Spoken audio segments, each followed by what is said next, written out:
Cinema শুরুতেই একটি গ্রাম দেখানো হয়, যেখানে বেশিরভাগ মানুষ কাপড় বোনার কাজ করেন।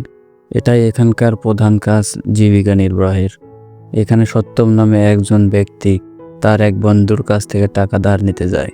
তার বন্ধু একটি ছোট গ্রামীণ ব্যাংকে চাকরি করে। বন্ধু বলে, ভাই, আমি তোমাকে টাকা দিতে পারি, কিন্তু এটা ব্যাংকের টাকা, প্রতি মাসে সুদ দিতে হবে। সত্যম রাজি হয়ে যায় আর বন্ধুটি তাকে টাকা দিয়ে দেয়। এরপর দৃশ্য 1 বছর পরে চলে যায়। আমরা দেখি সন্তোষ নামে এক ব্যক্তি মন্দিরে প্রার্থনা করছে। সে চান যেন তার প্রমোশন হয় এবং তার বসের যেন বিয়ে হয়ে যায়। কিন্তু যখন সে আরতি নিতে যায়, তখন বাতাসে তা নিভে যায়। আর এটা দেখে সে ভয় পেয়ে যায়, এটা ভেবে যে তার মনের ইচ্ছা পূরণ হবে না। তবে পুরোহিত তাকে বলে, তোমার কষ্ট হবে, তবে ইচ্ছা পূরণ হবে। এরপর আমরা সন্তোষের বস আনন্দকে দেখি, যে বিয়ের জন্য একটি মেয়ে দেখতে গেছে।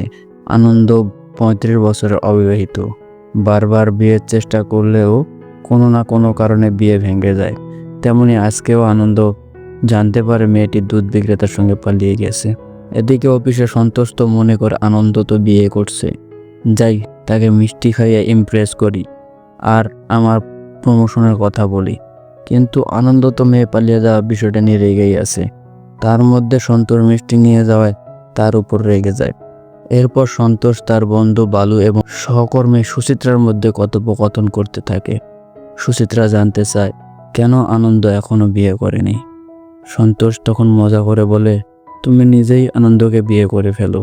এ কথা শুনে তো সুচিত্রা রেগে যায়।